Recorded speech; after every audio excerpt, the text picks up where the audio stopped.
The gentle waves lapped against the weathered hull of the riverboat as Samuel Dawson stood at the helm, his calloused hands resting easily on the wheel. The morning mist hung low over the Mississippi, casting an ethereal glow across the peaceful waters. But the serenity of that morning would soon be shattered by a confrontation that would force this humble river trader to resurrect a past he'd fought so hard to forget. They called him the gentle giant of the river, known far and wide for his fair trades and kind heart. Standing tall with silver-streaked hair and eyes that carried the wisdom of countless river miles, Samuel had built a reputation as a man of peace. But there was something else in those eyes, something deeper that the older folks along the river whispered about when they thought no one was listening. "Daddy, look!" Lila May's voice rang out clear as a bell as she pointed toward the shoreline. At 16, she was the spitting image of her late mother, with the same auburn hair and determination in her stride. Samuel smiled, watching his daughter expertly navigate between the cargo crates on deck, checking inventory with a precision that made his heart swell with pride. "What do you see, sweetheart?" he called back, though he already knew. Lila May had an eye for detail that rivaled any seasoned river trader. "New trading post," she replied, consulting her ledger. "They're not on our regular route, but I heard they're offering good prices for cotton and tobacco." She paused, giving him that knowing look that always reminded him so much of her mother. "We could make an extra stop." Samuel nodded, impressed by her business acumen. "That we could, Lila May. That we could." The locals at every port greeted them like family, children running alongside the boat as it docked, eager to see what treasures Samuel had brought this time. He was more than just a trader to these communities. He was a lifeline, bringing not only goods but news, medicine, and hope to the isolated river settlements. But there were times, rare moments, when Samuel would grow quiet, his eyes scanning the shoreline with an intensity that seemed at odds with his gentle nature. In those moments, Lila May would catch glimpses of something else in her father, a shadow of someone else. Someone the river folks spoke of in hushed tones when they thought she couldn't hear. "The Mississippi gunner," they'd whisper, though Lila May never understood what they meant. Her father was a trader, a man who preferred handshakes to confrontations, whose most dangerous weapon was his ledger book, or so she thought. Before we continue this tale of how one peaceful trader would be forced to become something else entirely, tell us where you're watching from. And if this story gets your heart racing, make sure you're subscribed, because what happens next will leave you breathless. Now, back to our story. As Samuel guided his boat around the river's bend that fateful morning, he couldn't have known that his peaceful world was about to collide with a darkness that had been watching, waiting, and planning. A darkness that wore crimson bandanas and left no survivors in their wake.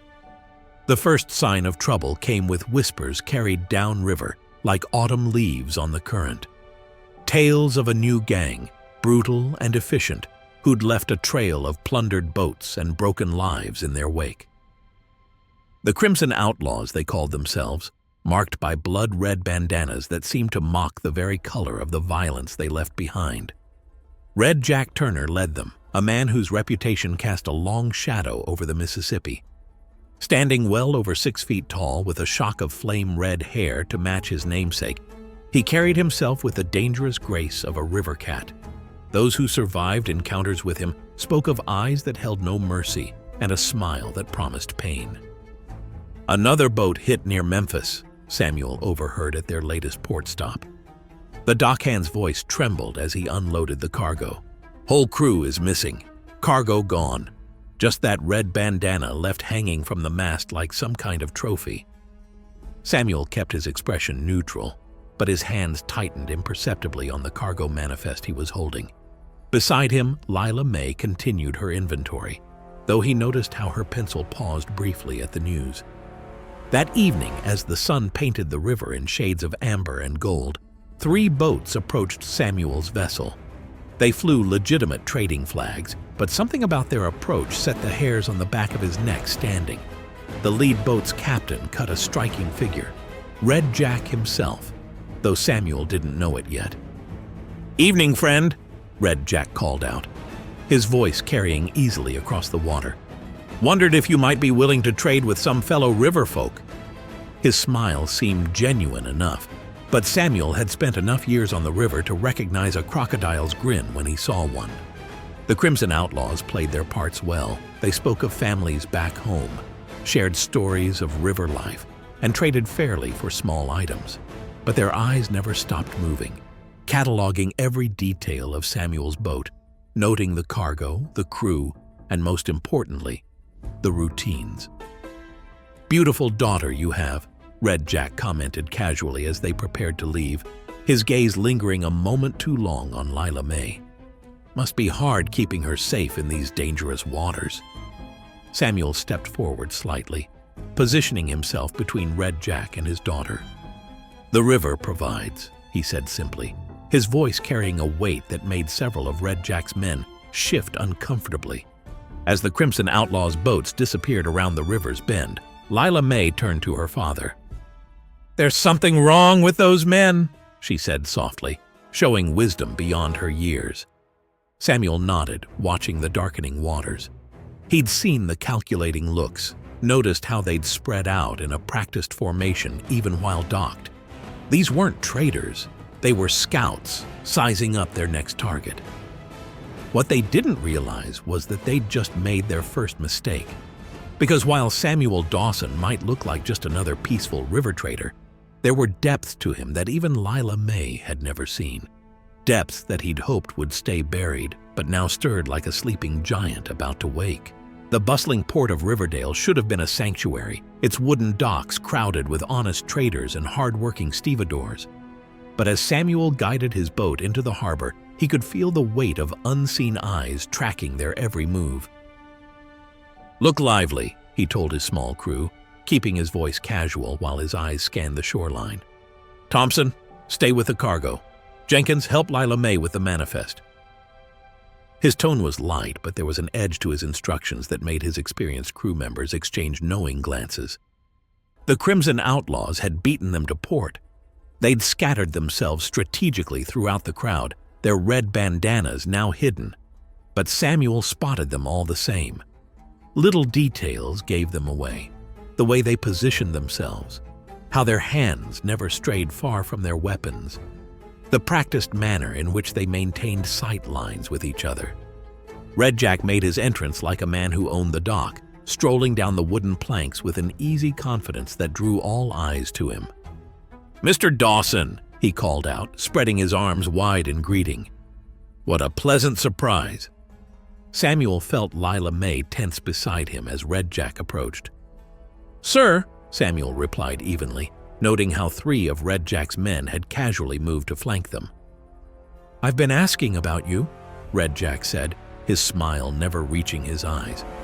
"Quite a reputation you have. Fair prices, reliable deliveries, never late with your shipments. A man could set his watch according to your schedule." The threat in his words was subtle but clear. Lila May stepped forward, her chin raised defiantly. "We take pride in our work, Mr. Turner." Red Jack's gaze snapped to her, and something dark flickered across his face before his smile returned. "Sharp as a tack, this one. Just like her father, I'd wager." Samuel's hand found Lila May's shoulder, gently but firmly moving her behind him. "We should be getting on with our business," he said. "Daylight's burning." Of course," Red Jack agreed, stepping aside with an exaggerated bow. But as Samuel led Lila May past, the outlaw leader's voice dropped to a whisper meant for Samuel's ears alone. "Precious cargo you're carrying, Dawson. Be a shame if anything happened to it. Or her." Samuel didn't break stride, but something shifted in his posture. A subtle change that made Red Jack's smile falter for just a moment. It was gone so quickly that most would have missed it, but the outlaw leader had survived this long by reading men well. For just a second, he'd seen something in Samuel's eyes that gave him pause. But it wasn't enough to deter him. As Samuel's crew hurried through their business at port, the Crimson Outlaws maintained their casual surveillance, gathering intelligence for what they planned to be their biggest score yet. They watched, they waited, and they plotted. What they didn't realize was that they weren't the only ones making plans, because with every passing moment, with every veiled threat, Samuel Dawson felt the walls he'd built around his past beginning to crack. The morning fog clung thick to the water, turning the Mississippi into a ghostly landscape of shadows and silence. Samuel stood at the helm, his experienced eyes searching for landmarks through the murky veil. They were passing through the Devil's Narrows, a treacherous stretch of river where the current squeezed between towering cliffs, leaving little room for navigation. "Something's wrong," Lila May said suddenly, appearing at his side. "The Martins' fishing boat isn't at their usual spot." She was right. The family that always worked these waters at dawn was nowhere to be seen. Before Samuel could respond, dark shapes emerged from the fog like phantoms.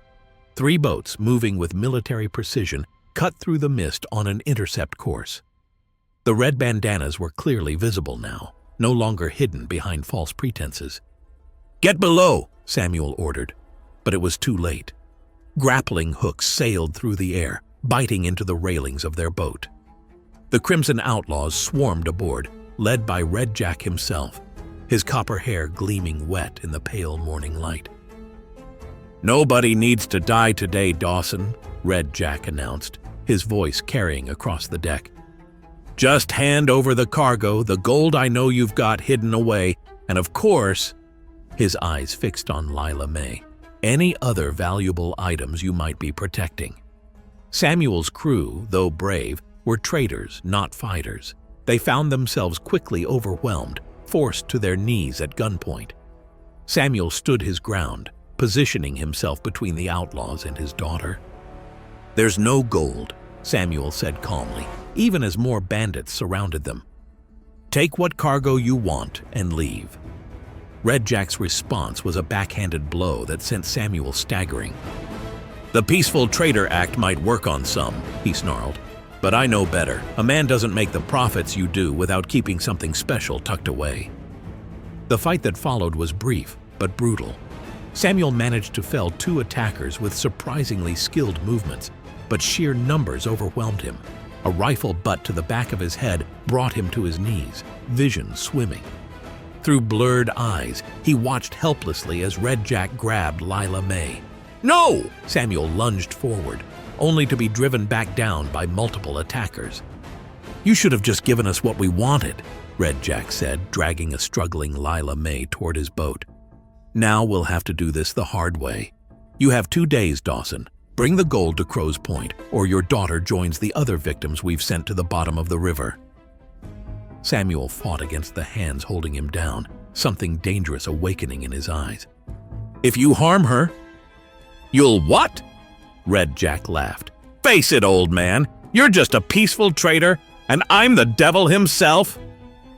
As the outlaws retreated with Lila May, Red Jack couldn't have known he'd just made the worst mistake of his life. Because he hadn't just attacked a trader, he'd awakened the legendary Mississippi Gunner, and there would be hell to pay. Thompson, Samuel's most veteran crew member, watched as his captain methodically cleaned his wounds in the aftermath of the attack. But it wasn't the efficiency of Samuel's movements that caught his attention. It was the familiar way he checked sight lines, assessed distances, and cataloged potential threats. "I've seen those movements before," Thompson said quietly, his voice carrying across the now silent deck. 20 years ago, during the River Wars, the Mississippi Gunner moved like that."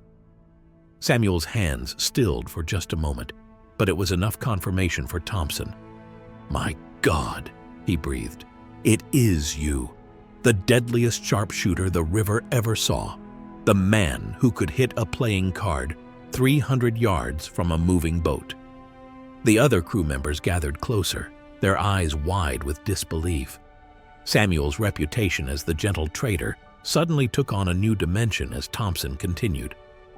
"I was just a boy when they talked about you, how you defended the merchant fleet single-handedly, the way you could read the river's currents and predict exactly where a target would be. They said you never missed, never lost a ship under your protection." Samuel stood slowly, walking to a specific plank in the deck. With practiced movements, he pried it up, revealing a hidden compartment. Inside lay a long wooden case, its surface worn smooth by years of careful handling. "I put this away when Lila May was born," he said, his voice heavy with memory. "Promised her mother I'd leave that life behind. Promised myself I'd never become that man again." His fingers traced the latches of the case. "But Red Jack didn't just take my daughter. He took my chance at redemption." Opening the case revealed a custom-made rifle, its brass fittings gleaming despite years of storage. Every piece had been lovingly maintained in secret, kept ready for a day Samuel had prayed would never come. "The stories didn't do you justice," Thompson said, watching as Samuel assembled the weapon with fluid grace. "They called you the gunner, but they never knew why you fought so hard to protect those ships." Samuel checked the rifle's sight, muscle memory guiding his movements. "I fought because someone had to stand against the chaos, because there were good people on these waters who deserved to live without fear." He turned to his crew, and they collectively stepped back. The gentle trader was gone, replaced by something altogether different. The Mississippi gunner stood before them, his eyes carrying the weight of countless battles. "I'm not asking any of you to join me," he said. "This isn't your fight. But I'm going after my daughter, and God help anyone who stands in my way." Thompson stepped forward first. "The Crimson Outlaws need to be stopped. We're with you, Captain, all the way." Samuel nodded, a dangerous smile playing at his lips. "Then it's time to remind these waters why they used to fear my name. Red Jack wants to meet the devil? Let's introduce him to something far worse." The early morning light spilled across the deck as Samuel worked with methodical precision, transforming his trading vessel into something else entirely. Hidden compartments throughout the boat revealed an arsenal he'd kept maintained, but hoped never to use again. "Thompson, help me with this," he called, lifting a heavy tarp to expose a modified cannon, smaller than military grade but deadly accurate. "The mounting points should still be solid." His hands moved with practiced efficiency, muscle memory from a past life taking over. More weapons emerged from their hiding places. Rifles carefully wrapped in waxed cloth, ammunition stored in waterproof containers, and specialized equipment designed for river warfare. Each piece had been meticulously maintained in secret during his years of peaceful trading.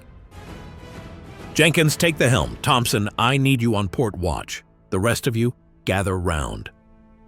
The crew assembled, their faces a mix of determination and apprehension. "What I'm about to teach you could save your lives," Samuel continued, laying out weapons on the deck. "The river gives us advantages they won't expect." For the next several hours, Samuel drilled his crew relentlessly. He taught them how to use the current to steady their aim, how to predict an enemy boat's movement by reading the water, and most importantly, how to work together as a coordinated unit. "The boat is your weapon as much as any gun," he explained, demonstrating how to use the river's flow to maintain a firing position.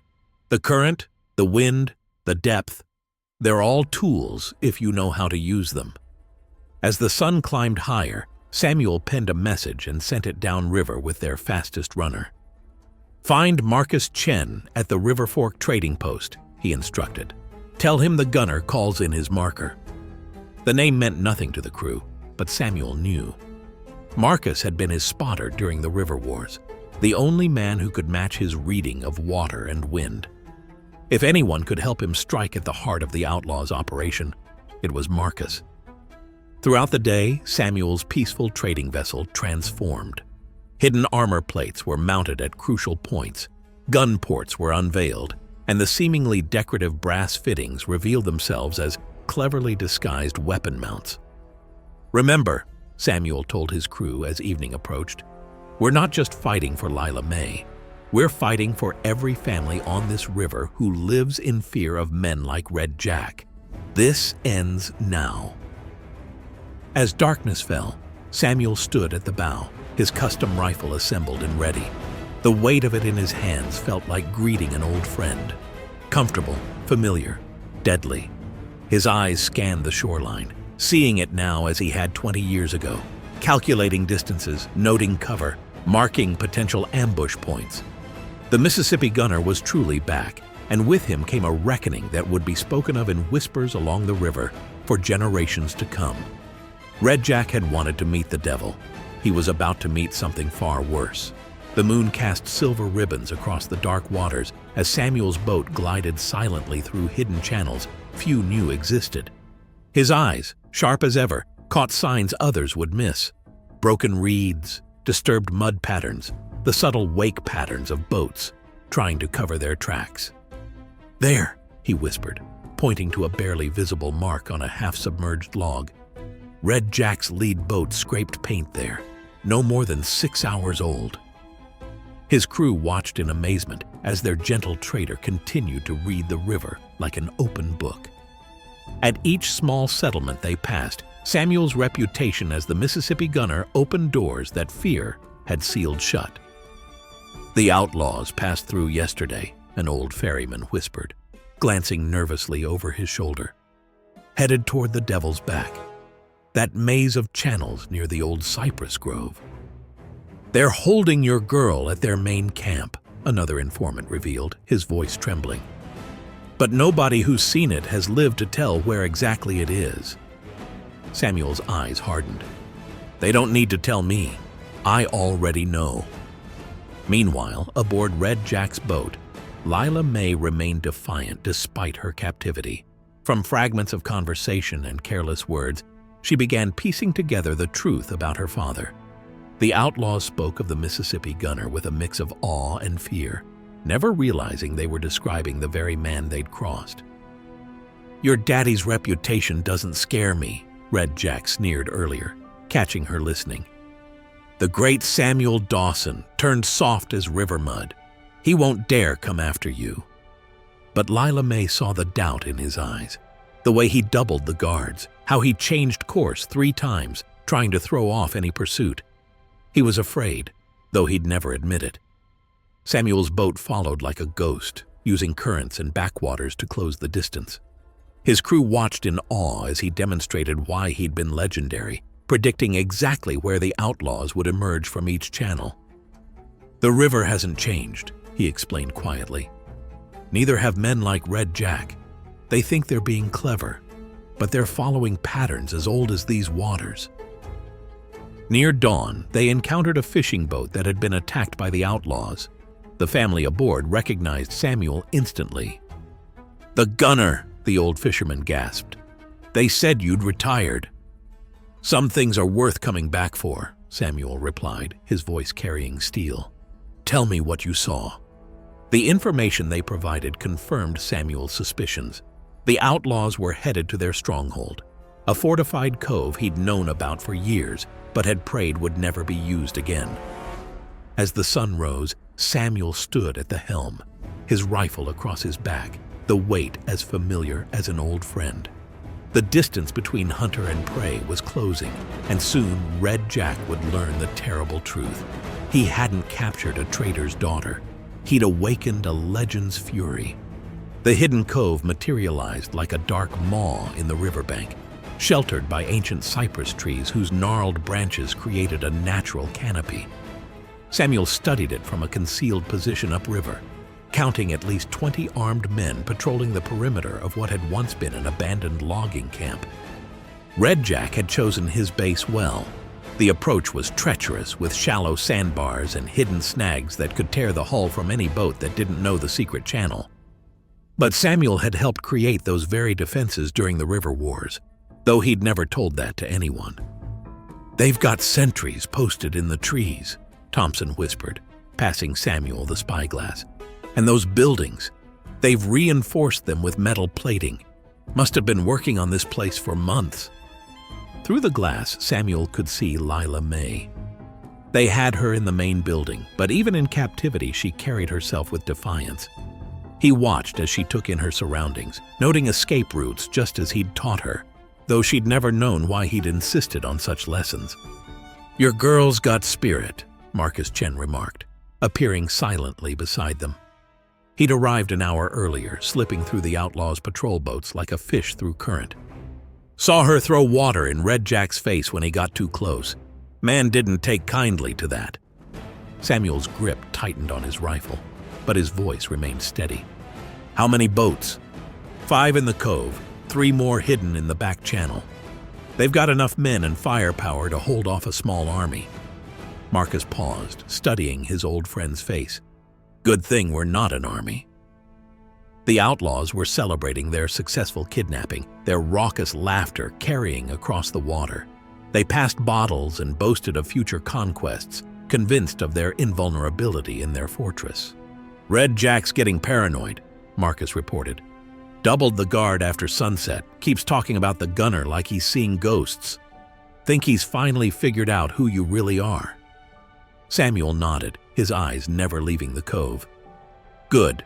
Fear makes men sloppy, makes them miss details. He pointed to a barely visible path along the eastern bank.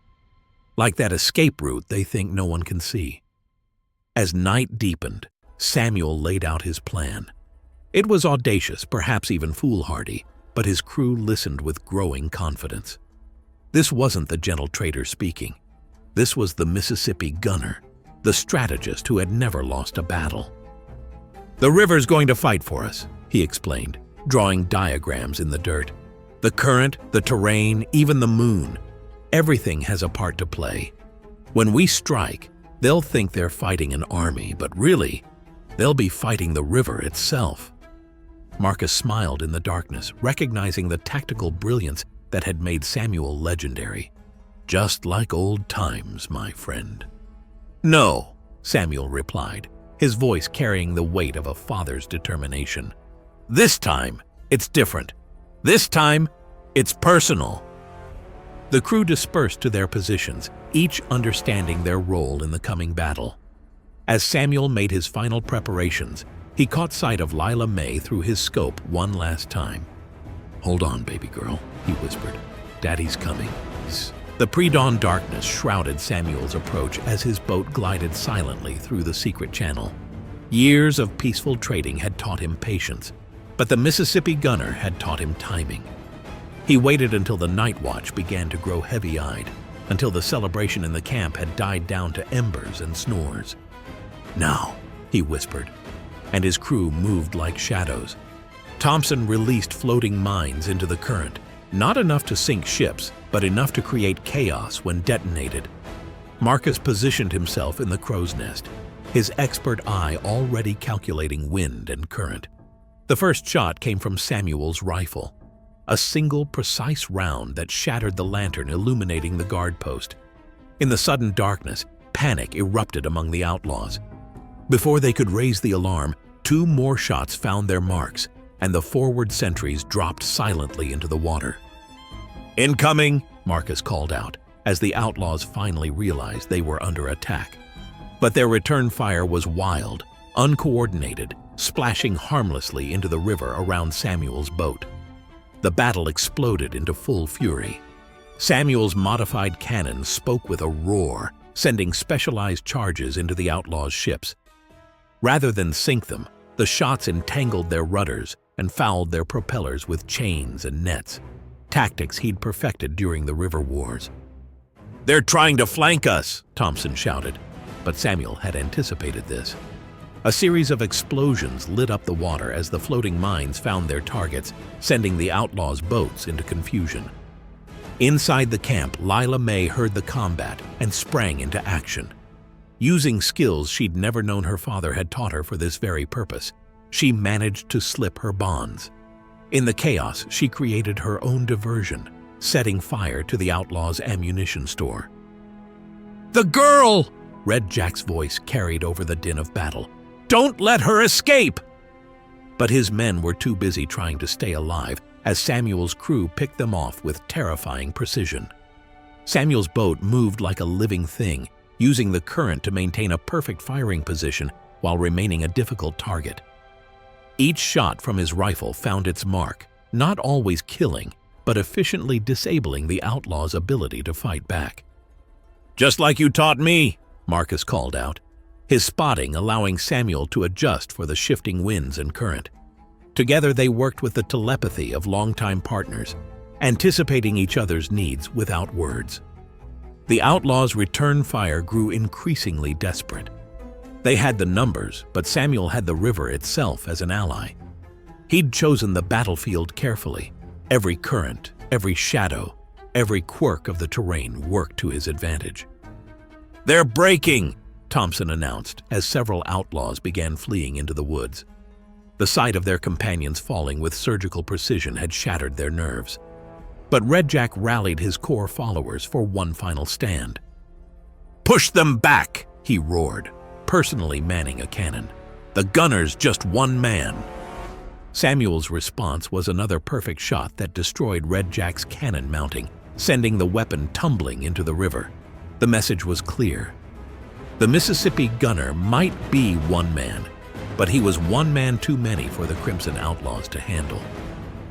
"Ready for the final push?" Marcus asked, reading the shift in Samuel's posture. "Time to end this," Samuel replied, his voice carrying the certainty of a man who had never lost a river battle. "And to show Red Jack exactly who he's been fighting."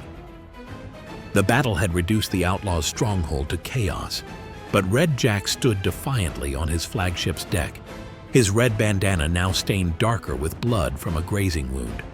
Samuel guided his boat through the wreckage, the bow cutting through smoke-filled air as he approached the final confrontation. "You're not just some traitor," Red Jack called out, his voice carrying a mix of rage and dawning comprehension. "You're him, the gunner, the ghost story they tell to scare young river rats." Samuel stepped into view, his rifle held steady. "Let my daughter go, Jack. It's over." "Over?" Red Jack laughed, though there was a tremor in it. "Look around you, gunner. You've killed half my men, sure, but I've still got your girl. One word from me, and she—" A shot cracked through the air, cutting off his threat. The bullet passed so close to Red Jack's ear that he felt the wind of it. "That was a warning," Samuel said calmly. "The next one won't be." "Some legend you are," Red Jack sneered, drawing his pistol. "The great Mississippi gunner, turned soft by fatherhood. The man I heard about wouldn't have given me a warning shot." "You're right," Samuel acknowledged, his voice carrying across the water. "The gunner wouldn't have. But I'm not just the gunner anymore. I'm a father. That's why I'm giving you a chance you don't deserve." Red Jack's response was to fire, the shot going wide as Samuel's boat rocked with the current. What followed was a deadly dance of two experienced river fighters. Red Jack was good. He'd survived this long for a reason. But Samuel was in a different league entirely. "You can't protect her forever!" Red Jack shouted, frustration mounting as none of his shots found their mark.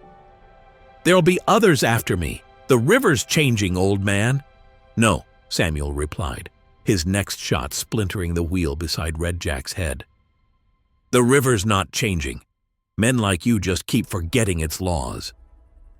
The duel continued, both men using every trick they knew. But while Red Jack fought with desperate fury, Samuel moved with the calculated precision of a master. Each shot hurted the outlaw leader exactly where Samuel wanted him.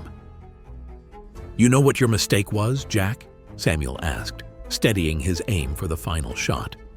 "You thought fear was power. But real power?" The shot rang out, destroying Red Jack's pistol and taking two of his fingers with it. "Real power is knowing when to show mercy." Red Jack fell to his knees, clutching his ruined hand. "Just finish it," he growled. "No," Samuel said, lowering his rifle. "You'll face justice the proper way. Your days of terrorizing these waters are over." As if to punctuate his words, Lila May appeared on deck, Thompson and Marcus beside her, having freed her during the duel. The sight of his daughter, safe and proud, made Samuel's heart swell. But before anyone could move, a tremendous crack echoed across the water. The battle had weakened the riverbank, and now nature itself seemed ready to pass its own judgment. The riverbank's collapse began slowly, then accelerated with frightening speed. Tons of earth and ancient trees slid into the water, creating a massive wave that threatened to swamp every vessel in the cove. The battle had weakened the natural levee, and now the mighty Mississippi was reclaiming its territory. "Lila May!" Samuel shouted, watching in horror as the dock where his daughter stood began to splinter. The water surged around them, turning the once peaceful cove into a maelstrom of debris and dangerous currents. Without hesitation, Samuel turned his boat toward the collapsing shoreline, fighting against the chaotic waters. His years of experience told him they had mere minutes before the entire area would be underwater. Around them, the remaining outlaws' boats were being tossed like toys in a bathtub. "Jump!" he called to his daughter, maneuvering as close as he dared to the crumbling dock. Lila May didn't hesitate, launching herself through the air just as the wooden structure gave way completely. Samuel caught her, pulling her safely aboard, even as Thompson and Marcus scrambled to secure themselves. Red Jack's voice carried over the roar of the collapsing riverbank. "Help me!" The outlaw leader was trapped on his sinking vessel, his injured hand making it impossible to save himself. For a moment, Samuel hesitated, 20 years of peaceful trading warring with the memory of all Red Jack had done. "Dad," Lila May said softly, reading his thoughts, "we can't leave him." Samuel nodded, swinging the boat around in a dangerous arc. They reached Red Jack just as his boat began its final plunge, pulling him aboard seconds before the river claimed his vessel forever. But their troubles weren't over. The collapse had created a massive whirlpool, pulling everything toward its center. Debris from the outlaws' stronghold, pieces of buildings, broken boats, weapons, all swirled in a deadly dance that threatened to pull them under. "Hold on," Samuel called, taking the helm. This would require every bit of skill he'd ever possessed, both as the gunner and as a trader. The river was a monster now, trying to claim them all, and only perfect timing would see them through. He could feel the current's pull, feel how it wanted to drag them into the depths.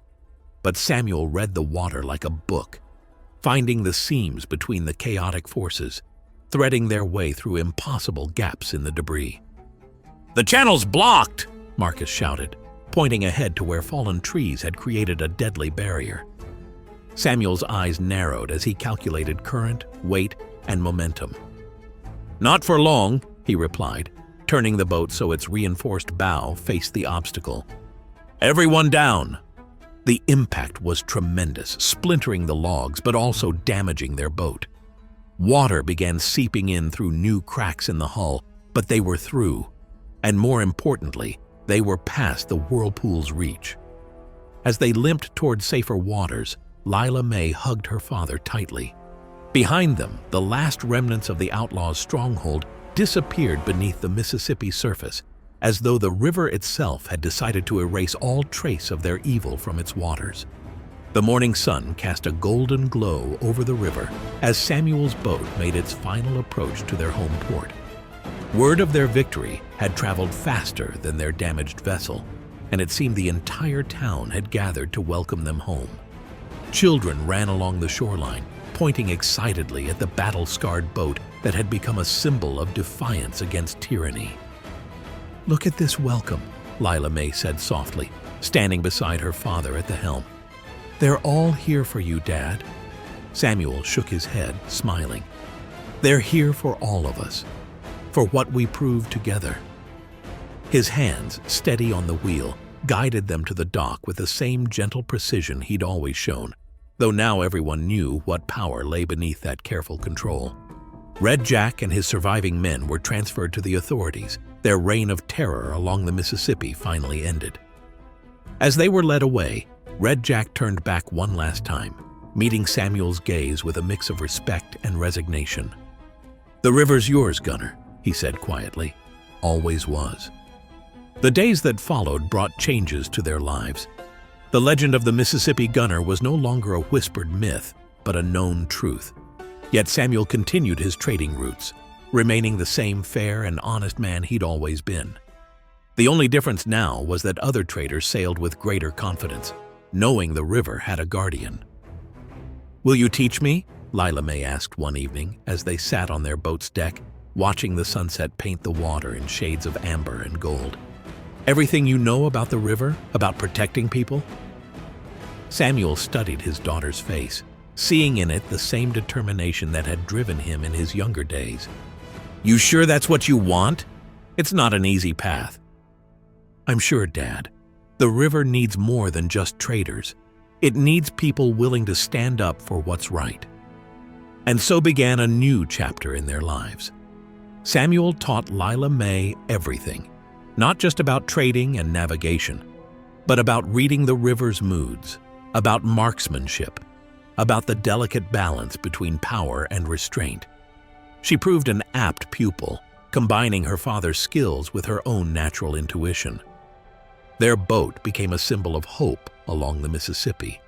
Traders would wave as they passed. Parents would tell their children stories of the gunner and his daughter. And would-be outlaws would think twice before causing trouble on those waters. 1 year later, Samuel stood watching as Lila Mae expertly guided their boat through a difficult passage. She had grown into her role naturally, earning respect not just as the gunner's daughter, but as a protector of the river in her own right. "You'd be proud of her," he whispered, thinking of his late wife. "She's got your heart and my aim." The Mississippi rolled on, its ancient waters carrying new stories of the trader who became a legend, the daughter who carried on his legacy, and the river that bound them all together in an endless flow of life, commerce, and justice. If you enjoyed this tale of courage and redemption on the mighty Mississippi, don't forget to like and subscribe. And stay tuned, because the river's got plenty more stories to tell.